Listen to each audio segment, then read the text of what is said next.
Hey guys, ikikwento ko sa inyo dito sa video na to kung paano lumaki yung Manalo Canine to become the biggest dog school sa buong Pilipinas. Ano yung naging struggle ko noon at ano yung ginawa ko para malampasan ko yung mga nagagawa or nagawa na nung mga nauna sa akin na malalaking, mga big time daw sila ng mga trainers.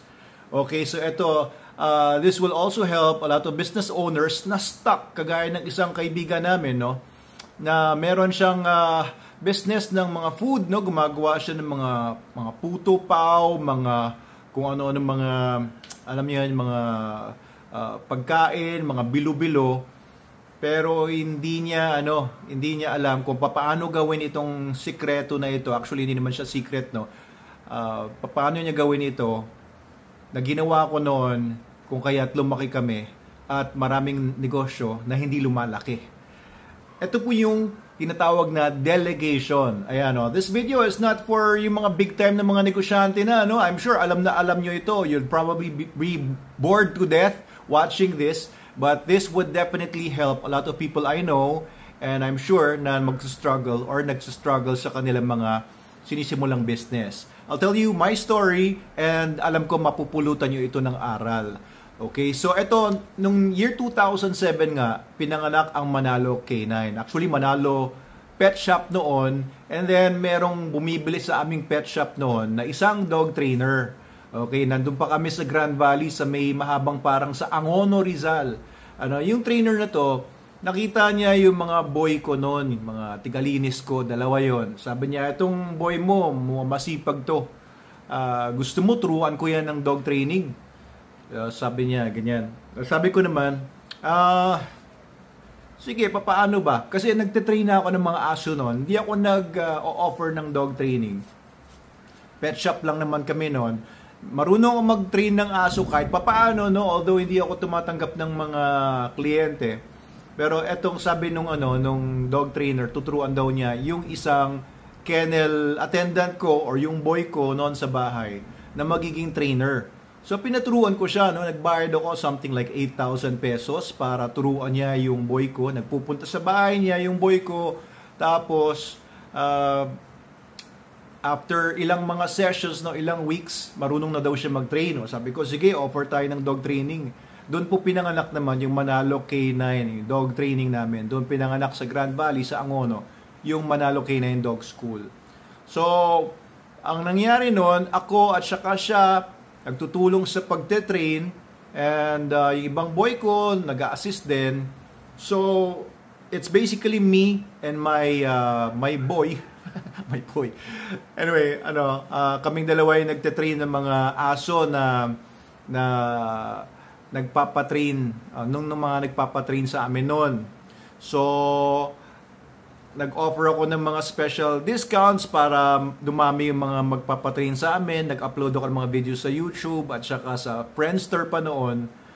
And people were coming from different places para magpa-train ng aso nila kasi binagsak ko yung presyo. Nagalit sa akin yung dog trainer na nag-train dun sa boy ko kasi bakit ko daw binabayan ko ng presyo. Pero syempre, yun no? At the start, you have to give compelling reasons para sa mga kliyente na piliin ka kahit hindi ka naman magaling, pero ikaw pipiliin dahil mura ka. So yun ang sinimulan namin. Nag-start kami, I think half the price, parang pumayag kami, basic obedience pa lang. This was 2008 siguro, no? Basic obedience, parang tinanggap lang namin ng 5,000 or even 4,000, half the price nga. So anyway, that happened for a few times. Tapos, gumaling na rin ako nung gumaling sa training. Siyempre, when you do something, inuulit-ulit mo, ay gumagaling ka na rin. Kasi dati kasama na rin ako. Before we started training dogs of other people, nakakasama na rin ako sa mga dog trainer groups. Nagte-train kami ng mga dogs namin sa Antipolo. Nung nasa Los Baños pa ako sa UP, nung 1990s, may mga kaibigan akong dog trainers doon, nakasama namin sa Laguna Canine Club. Tapos bumibili ako ng mga books noon na tungkol sa dog training. Talagang pinag-aralan ko siya ng husto, lahat ng mga principles na available. Pati noon may mga CDs pa, no? na pinapanood ko para matuto ko sa dog training. So basically talagang naging marunong talaga ako sa training at that time. And pag mag-explain ako, nag-develop ako ng syllabus, ina-explain ko yon sa mga kliyente, ina-explain ko during the graduation, pagka nagta-transfer of commands na sa graduation, ay tinuturo ko yon sa mga kliyente, nagbibigay ako ng handouts, etc. So natutuwa yung mga kliyente sa pag-explain ko. So basically, I was the dog trainer, na yung boy ko nga na nagte-train din ng mga aso ay parang sidekick ko lang siya noon. Basically, ako talaga yung hinahanap ng mga kliyente. Pero at one point, I had to decide na i-give up ko yung dog training. Personally, ipasa ko na lang doon sa mga boy ko, yung iba ko pang mga kennel attendants. Eventually, tinuruan na rin namin kung paano mag-train ng mga aso. And they become dog trainers then in their own right. Marunong na rin sila. Madali lang kasi magturo ng basic obedience kung talagang interesado ang isa. In a matter of 1 or 2 months, marunong na mag-basic obedience yung isang tao na gustong maging dog trainer. So, we did that. Ang problema lang kasi pag nagde-delegate ka sa ibang tao nung ginagawa mo, ay eventually pwede silang bumaklas sa'yo at magsarili. Yan ang problema ng maraming business owners, kaya hindi sila makapag-delegate. Kaya kagaya nung kaibigan namin na gumagawa ng mga puto-puto pa o ganyan. Inisip niya baka kopyahin ng iba, di ba? Ganyan yung mga karaniwang mga apprehensions ng mga nagnenegosyo. Baka kopyahin sila, maging competitor pa nila. Pero sa akin, ang idea ko, kasi pag magde-delegate ka, maraming benefits yan. Unang-una, mawawala ka ng trabaho, di ba? Iba ang gagawa ng trabaho na dapat ikaw ang gumagawa, mapi-free up yung time mo para gumawa naman ng mga bagay na ikaw lang din ang nakakagawa at mapapalawak mo yung business mo. So I had more free time to go into social media and take videos para i-upload noon sa YouTube. Ang bagal pa mag-upload noon sa YouTube, ilang oras bago ka makapag-upload ng maikling video, hindi kagaya ngayon. So I had more time also in doing other things para sa business, and na-free up yung time ko dahil dumadami yung mga dog trainers ko. Of course, na-experience ko rin maraming beses na yung mga dog trainers ko ay winalanghiya ako. Halimbawa, meron akong kaibigan na veterinarian na taga Baguio. Gusto rin niya mag-start ng dog training sa Pangasinan, Baguio. So sabi ko, sige, padala ko dyan yung trainer ko, tapos siya muna mag-start ng dog school natin dyan. So, pinadala ko doon yung dog trainer namin na isa, from, mga boys ko rin yan na natuto lang din mag-dog training, tapos napunta doon sa vet na kaibigan ko. So, kumuha na sila ng mga kliyente doon, mga kaibigan din ng vet, tapos nag-start na sila ng dog school. Pero nung magbabayad na yung mga kliyente, ay walang nakarating sa akin at kinukonsyaban na niya yung trainer na hindi na ako kasama sa usapan, parang gano'n. At the same time, gano'n din, na-experience ko rin na dalawang trainer ko na tinuruan namin, yung isang trainer galing sa ibang canine service provider. Pero pinadala ko sila sa, somewhere sa Visayas. I think, kung hindi ako nagkakamali, Bacolod. So, yung magiging kapartner ko sana doon, Manalo Canine Bacolod, is a nurse na nagtatrabaho sa Europe. And sabi ko, sige, punta rin ako doon mismo, tinuruan ko sila ng sistema paano magtayo ng dog school. And doon ko pinosisyon yung dalawang tao ko na mga canine handlers as well as dog trainers. So, ang nangyari, nag-start sila magtayo ng dog school doon. Hindi ko babanggitin kung sino itong dog school na to, anong pangalan ng ginawa nilang dog school. Pero nakakuha sila mga kliyente. Tapos, ang nangyari, nag-usap-usap yung mga trainers ko at saka yung magiging kapartner ko sana, na-i-chipwera na ako, parang yung una rin sa Baguio, na sila na lang magtatayo ng dog school nila doon, and out na ang Manalo Canine, out na si Doc Abel Manalo. So that happened, Tapos sinisiraan na nila ako sa social media noon, sinisiraan na nila ako sa mga kliyente. Kasi gusto naman nilang paangatin yung sarili nila. Diba? Ganyan talaga ang mga tao. Merong mga masamang ugali talaga yung mga tao kahit nanggaling pa sa'yo. So, syempre may mga masasaklap na mga disadvantages din naman yung pagde-delegate. Kasi pag nag-delegate ka ng isang task, no, like in dog training, kailangan turuan mo rin talaga yung tao para magawa niya yung trabaho na binigay mo sa kanya ng mahusay din. Ano? Pero meron mang mga ganyan, no? Meron mang mga ganyan mga events. Syempre, mas marami pa ring advantages yung pagde-delegate ng tama kasi hindi ka talaga lalaki unless bitawan mo yung mga ganyan trabaho. Siguro hindi ako lumaki kung ako pa rin ang nagte-train ng mga aso. Kaya many times, no, nung nag-start pa lang kami, sabi nila, hindi naman dog trainer yan si Doc Abel hindi naman dog trainer yan kasi tumigil na nga ako ng dog training, paghahawak mismo ng mga aso ng mga kliyente. At a very, early time, dun sa timeline ng business na Manalo Canine. Hindi na ako mahawak ng mga dogs, lalo na nung meron na kaming facility na labas na sa bahay namin, hindi na doon sa bahay ng nanay ko noon sa Grand Valley. Nagkaroon kami ng facility dito sa may crusher, sa may ang ono rin naman.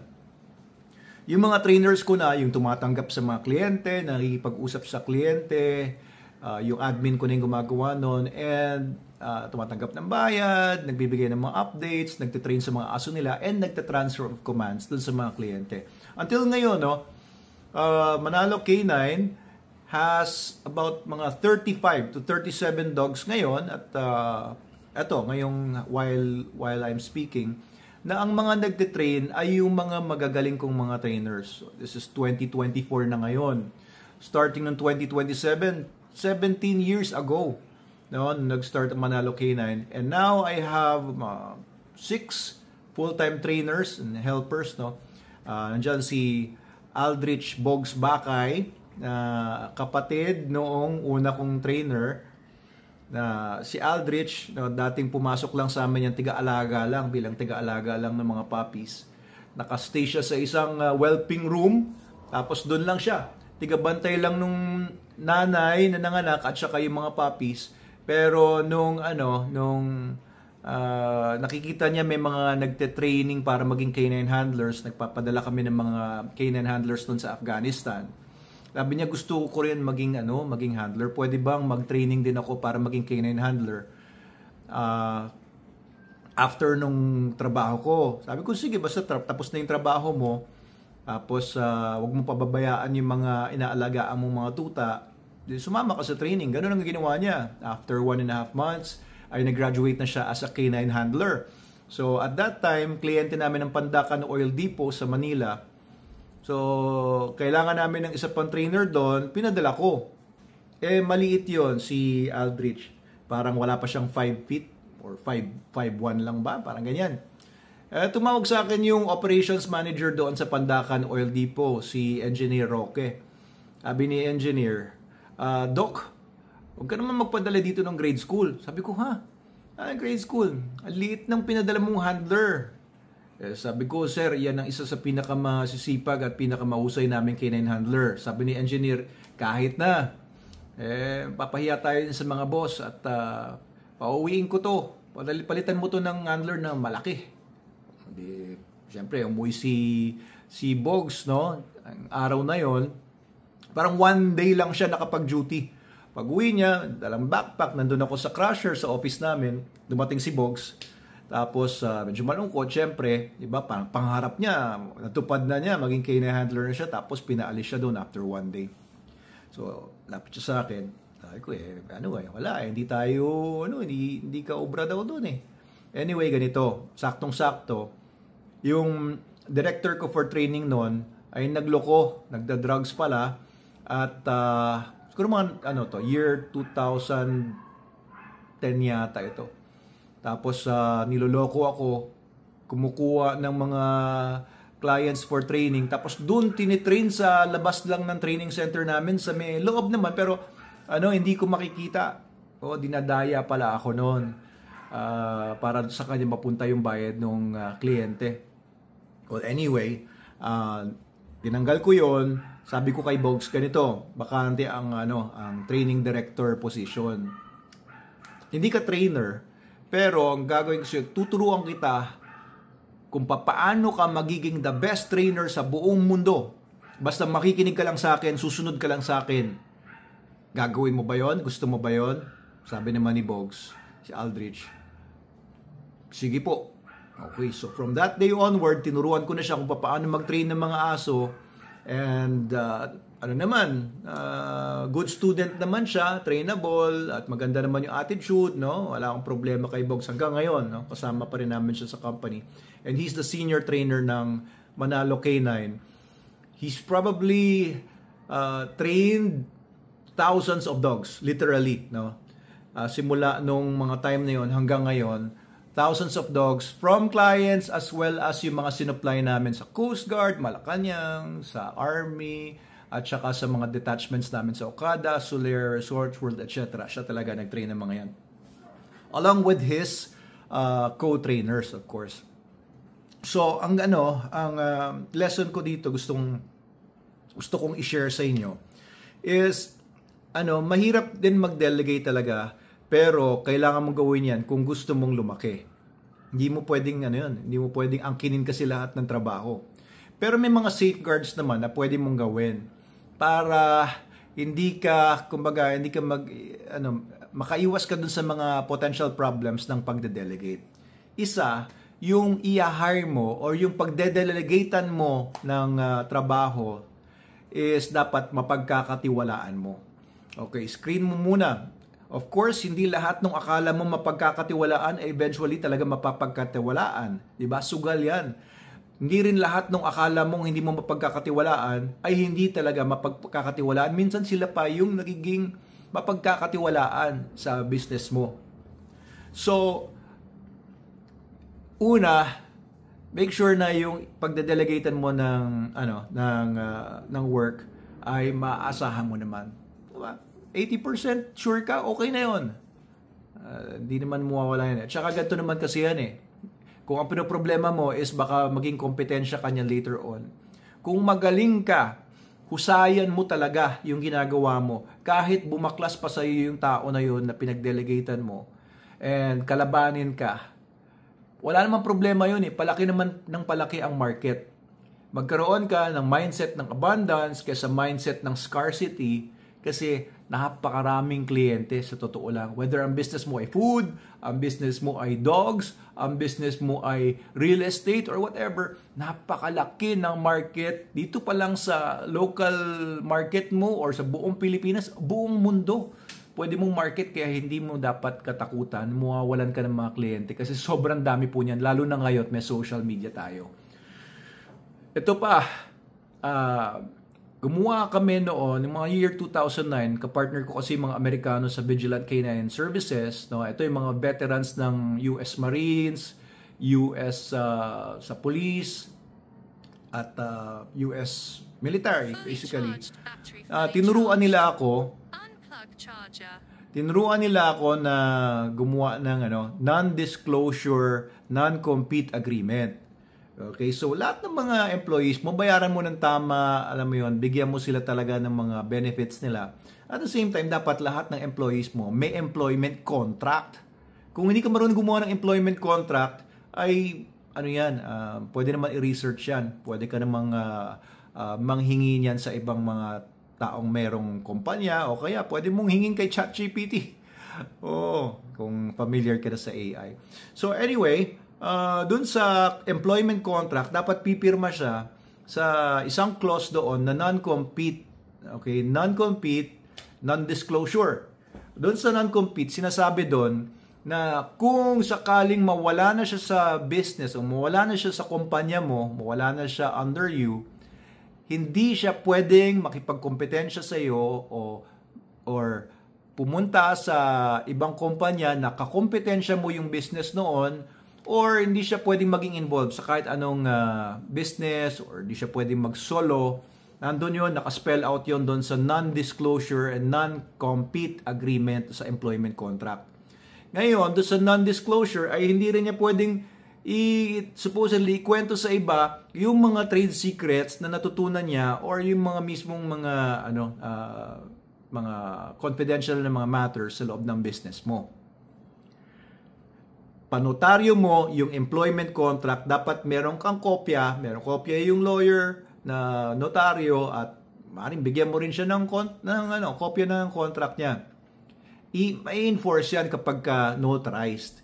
Ibig sabihin, kung sakaling later on, yung tinuruan mong trainer o kaya tinuruan mong gumawa ng puto pao mo, for example, ay later gumagawa rin ng puto pao at nagbebenta na rin, pwede mo siyang ihabla at pagbayarin ng mga danyos at kung anumang penalty ang pwede. Kasi nakapirma siya doon sa non-compete form or non-compete contract doon sa kanyang employment contract sa'yo.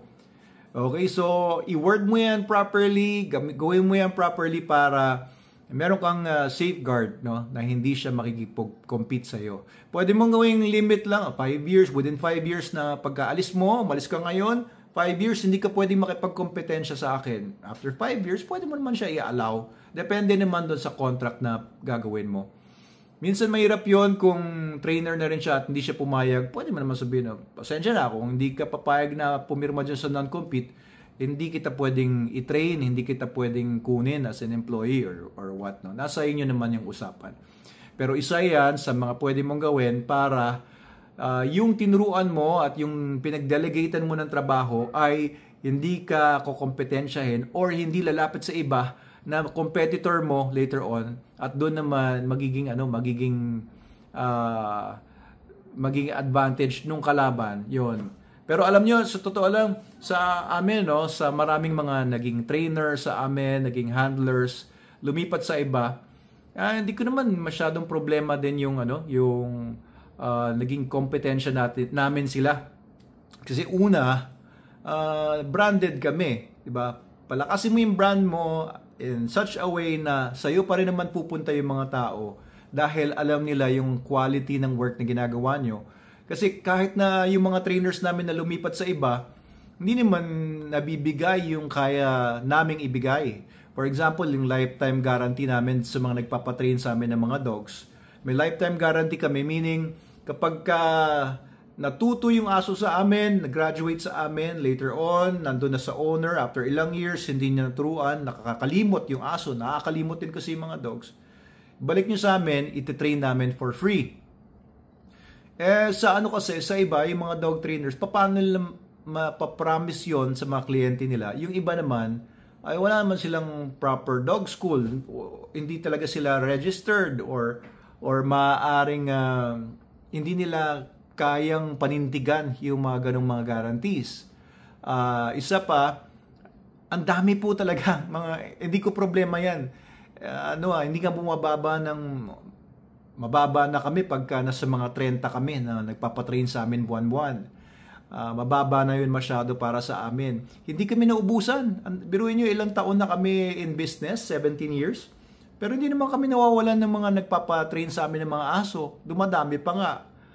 So, hindi po problema yung market. Hindi po totoo na saturated na yung market. Biruin mo, araw-araw nanganganak yung mga aso ng mga breeders. Bawat isa na yan, ibebenta nila o kaya ipamimigay nila or what. Tapos yung mga yun, syempre gusto rin nila magpatrain ng mga aso nila. So, we're not worried about that. Ganun din, no, kung kumakain man ng puto pao yung mga tao, hindi naman lahat ng mga tao mabubusog. Kakain naman yan. Hindi ka maubusan ang bebenta ng puto pao o kaya kung naman business mo, hindi ka maubusan ng kliyente. Huwag kang matakot dyan. Alright, so yung pag-delegate ko sa mga tao ngayon I have several trainers nga. Albert Pongasi, si Sature, first name ni Sature, si Faisal Tangote, meron kami bago ngayon, si Clarence, si Raymond Tupas, nasa marketing na rin siya ngayon, si Bogs Bakay of course, sino ba? Nakalimutan ba ako? Yan, yung mga trainers namin doon, na mga full-time yan. So, bawat isa sa kanila, they handle several dogs. Hindi ko kayang gawin mag-isa yon. Kung hindi ako nag-delegate in the beginning, kung hindi ako natakot in the beginning mag-delegate sa mga tao, hindi namin mararating yung pagiging biggest dog school namin sa Pilipinas. And dahil nakapag-delegate kami, alam mo pag nag-delegate ka sa isang tao, mas gumagaling yung na-i-offer mo sa mga kliyente mo. Kasi like yung mga trainers ko, iba-ibang mga diskarte niyan, iba-ibang talino niyan, may iba-ibang mga talents yan na wala ako. Diba? Kaya yung mga yan, meron silang mga naiisip na mga techniques na hindi ko naman maiisip mag-isa.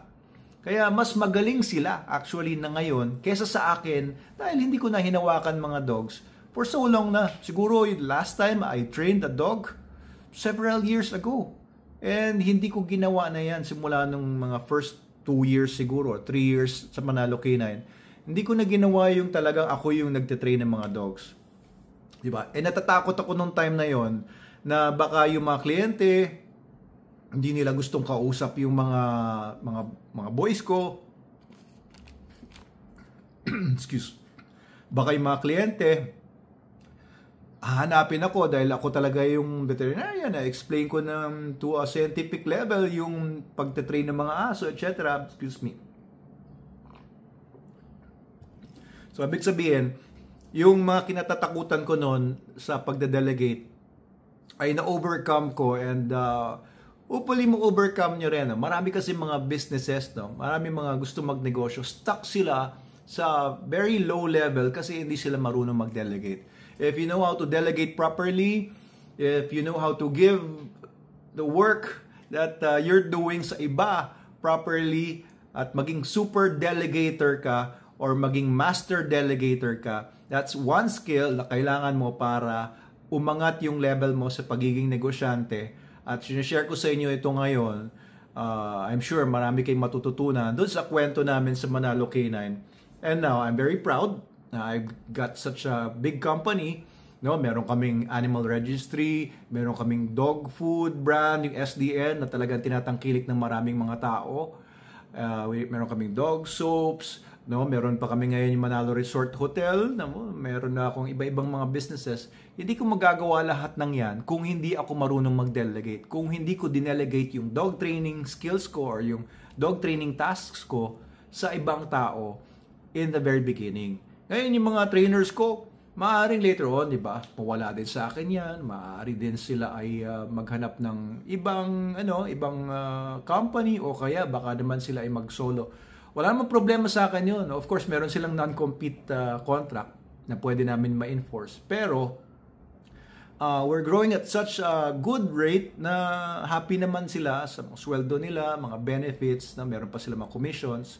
And ngayon, mag-open na rin kami sa Indonesia. No? Yung distributors namin ng SDN doon, naghihintay na lang sila na ma-process na, medyo mahaba kasi yung processing ng import permit namin doon. Mag-export kami ng SDN, yung mga products namin dito sa Indonesia. Soon, hopefully, no? Kasi nagpunta ako doon 2 years ago na. I think last part yan ng year 2022. So, ang hinintay ko na lang yung papers na pinaprocess ng kapartner namin doon na lawyer. At nasa Ministry of Agriculture na nila kung kailan na kami mabibigyan ng papers niyan. Pero now, we can start the dog school na daw doon. Mag-field out ako ng trainer. Pumipili pa kami kung sino sa mga trainers namin ang available at magandang ipadala doon para mag-establish ng dog school doon and K9 Services School sa Indonesia sa part ng Java na ang pangalan ay Malang. Galing ako doon, parang lipa yun. Medyo mataas yung lugar, kaya malamig doon pagkagabi. At masarap ang kape doon sa Indonesia. They're very well-known sa buong mundo. Lalo na yung Sumatra beans. Ayan, ang ginagamit namin sa Manalo Cafe, mga mga Arabica beans. Pero anyway, that's another story. So, delegation. Kung matutunan mo yan, yung business mo ay papanik ng mga next levels if you know how to delegate. So, you can really grow your business multiple times. Diba? Kasi yung 35 dogs na tinatrain nila doon ngayon, kung ako lang, hindi ko kaya train lahat yun, ha? Baka kaya ko lang doon 5. Na wala ako ibang gagawin sa maghapon. Or maximum siguro 8 o 10. Pero lantutay na ako noon pagdating ng hapon. And syempre, 'di ba? Ayun ang sinasabi ko nga sa mga sa mga kausap ko eh. Pagka ikaw ay negosyante, maganda yung tamad ka. Pag magalit sa akin yung mga magulang, kung marinig to ng mga anak ninyo, pero kung gusto mo maging negosyante, magandang katangian yung katamaran na gusto mong ibigay sa iba yung trabaho para ma-free up ka doon sa mga trabaho naman na ikaw lang makakagawa. Kagaya nito, na pagbablog. Ito na yung ginagawa ko ngayon. Pero kung pwedeng may iba na magsusuot ng mukha ko at magsasalta ng mga bagay na alam ko dito sa vlog na to, i-delegate ko na rin ito. Yung pagbablog na ganito. So hopefully may natutunan po kayo. If you have any questions, if you want to share your appreciation or ideas din tungkol sa delegation, ano ba nangyari sa company mo naman, anong experience mo, ano yung apprehensions mo tungkol sa pagde-delegate, please comment below para matutunan din ng iba kung ano man ang pwede nyong maituro din naman para sa ikauunlad ng ating mga kaibigan, mga gustong magnegosyo at nagnenegosyo din. Ayun, Doc Abel Manalo po ito sa Manalo K9, sa Manalo Group of Companies. Thank you po sa pakikinig. Mabuhay po kayo, mabuhay po tayong lahat.